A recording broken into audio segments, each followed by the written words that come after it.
अच्छा जी, अब हमने क्या करना है पिवट टेबल के अंदर, हमने कहा भाई डिपार्टमेंट वाइज नहीं चाहिए मुझे, ठीक है, इसको मैंने वापस कर दिया। मैंने कहा भाई हर नाम के अगेंस्ट मुझे क्या चाहिए, मुझे चाहिए उसका डिपार्टमेंट, ठीक है। मैंने कहा कि काउंट ऑफ डिपार्टमेंट बता दो कि नहीं, हर नाम के अगेंस्ट नहीं, बल्कि मुझे एक काम करें, मुझे आप ये बता दें कि किस डिपार्टमेंट में कितने लोग हैं। तो मैंने डिपार्टमेंट को उठाया, रोज़ में डाला, ठीक है, उसने डिपार्टमेंट डिपार्टमेंट यहाँ पे डिस्प्ले करा दिया। फिर मैंने डिपार्टमेंट को उठाया, वैल्यूज़ में डाल दिया, तब भी मेरे पास डिपार्टमेंट के अगेंस्ट लोग निकल के आगे, कि फाइनेंस में 4 लोग हैं, एचआर में 2 लोग हैं, एमआईएस में 2 लोग हैं, क्यूए में 2 लोग हैं। मैंने कहा अच्छा जी, मुझे ये बता दें आप कि किस डिपार्टमेंट की कितनी कितनी डिडक्शन, या ये कर लेते हैं कि किस रैंक के कितने कितने लोग मौजूद हैं, ठीक है। तो रैंक को उठाया उठाया रॉज में डाला, देन रैंक को उठाया और वैल्यूज़ में डाल दिया। तो एएम 2 मौजूद है, डीएम 1 मौजूद है, मैनेजर 2 मौजूद है, ऑफिसर 5 मौजूद है, ठीक है। अच्छा, अब मैंने कहा कि ऐसा भी नहीं चाहिए, मुझे ये चाहिए कि हम रैंक वाइज मुझे बता दें कि हम ऑफिसर कौन से रैंक को कितनी कितनी एवरेज सैलरी दे रहे हैं, ठीक है। तो टोटल सैलरी टेक अवे को हमने उठाया, वैल्यूज़ के अंदर डाल दिया। अब वो सम करके बता रहा है, हमें एवरेज चाहिए, तो हम यहाँ पर छोटे से एरो को क्लिक करेंगे, व्यू फील्ड सेटिंग में जाएंगे और यहाँ पर एवरेज को सेलेक्ट कर लेंगे, ओके कर देंगे। तो वो आपको एवरेज सैलरी निकाल के बता रहा है कि एएम को हम 71,000 रुपये दे रहे हैं, डीएम को हम 1,30,000 रुपये दे रहे हैं, मैनेजर को 79,000 रुपीज़ दे रहे हैं, ठीक है। ऑफिसर को जो है हम 84,000 रुपीज़ अप्रॉक्सीमेटली दे रहे हैं। अच्छा, ये रैंडम डेटा की बेस पर है, तो इस वजह से ये इस तरह की वैल्यूज़ आ रही हैं। अच्छा, बाकी ये है कि आप इसके अंदर क्या करना चाह रहे हो, रैंक वाइज आप मालूम करना चाह रहे हो कि रैंक वाइज टोटल सैलरी कितनी जा रही है, ठीक है, रैंक वाइज डिडक्शन कितनी हो रही है, ठीक है। अच्छा, यहाँ पर आप वैल्यूज़ के अंदर इसको डालते जाओगे। आप ये मालूम करना चाह रहे हो कि रैंक वाइज मोबाइल अलाउंस कितना जा रहा है, ठीक है।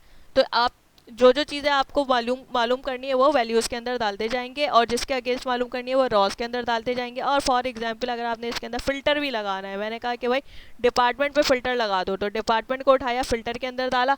अब यहाँ पर अभी ऑल सेलेक्ट हुए हुए, तो इसलिए तमाम का दिखा रहा है। मैंने कहा भाई मुझे ऑल का नहीं चाहिए, मुझे सिर्फ फाइनेंस का चाहिए।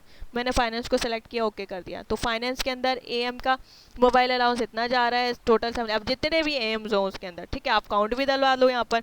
अब काउंट किस तरीके से डलवाओगे कि रैंक को उठाया, आपने सबसे ऊपर डाल दिया, ठीक है। तो यहाँ पर ये काउंट करके भी दे देगा कि फाइनेंस डिपार्टमेंट में एक एएम है और उसका मोबाइल अलाउंस 25,000 है, और टोटल सैलरी 70,000 है, टोटल डिडक्शन उसकी 1,500 रुपये हो रही है, ठीक है। इसी तरह से 2 ऑफिसर्स हैं, दोनों ऑफिसर्स को मिलाकर मोबाइल अलाउंस इतना मिल रहा है, टोटल सैलरी इतनी मिल रही है और डिडक्शन इतनी हो रही है, ठीक हो गया जी।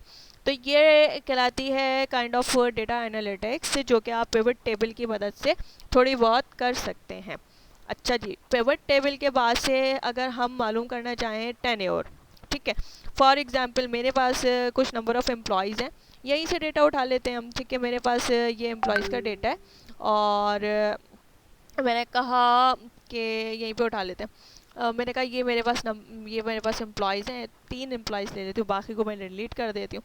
और इनकी मेरे पास डेट ऑफ ज्वाइनिंग ये है, डेट ऑफ लीविंग ये है, मुझे बता दो टेन्योर, ठीक है।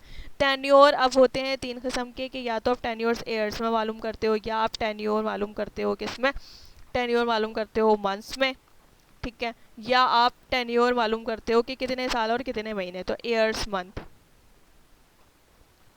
ठीक है। तीनों के लिए अलग अलग फॉर्मूला है। पहले तो आप डेट ऑफ ज्वाइनिंग लिख लो। मैंने कहा एक लड़की है जो कि आई है अगस्त 21/2000 से, ठीक है, और उसने जॉब छोड़ी 1 जनवरी 2021 को। तो बताओ कितने उसका टेन्योर हो गया, ठीक है।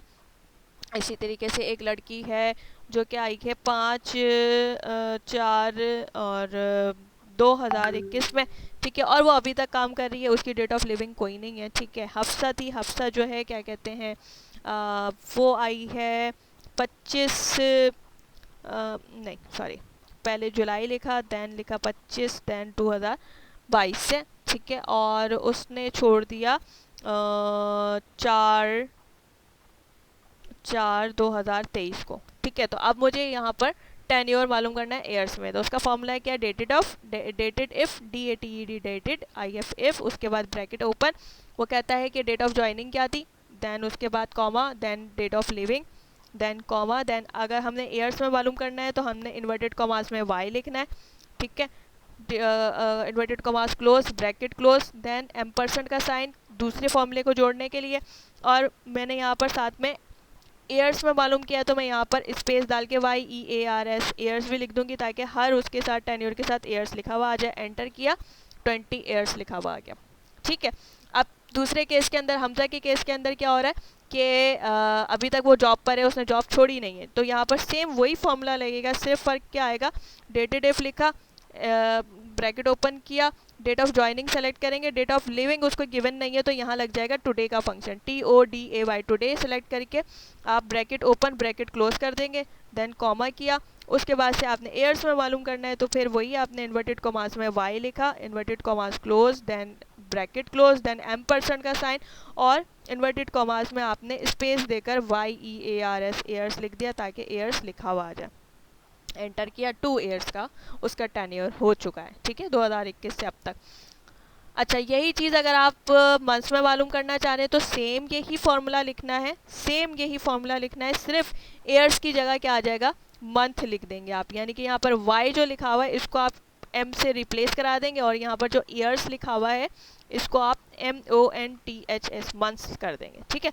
और इसी चीज़ देखो 244 मंथ्स उसने पूरे total number of months calculate करके दे दिया। अब मुझे यही एयर मंथ्स के अंदर चाहिए, यानी कि कितने साल और कितने महीने में चाहिए, तो आपने वही वाला फॉर्मूला 2 मरतबा कॉपी, एक मरतबा कॉपी किया, देन उसके बाद से एम्परसेंड का साइन लगाया, देन दूसरी मरतबा कॉपी कर दिया।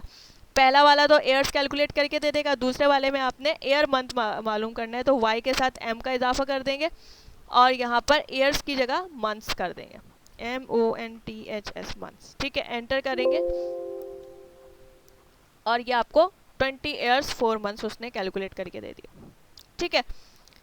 आई होप सो कि ये छोटी छोटी सी चीज़ें आप लोगों को समझ में आई होंगी। बाकी अपना ख्याल रखिए, take good care, best of luck, अल्लाह हाफिज़।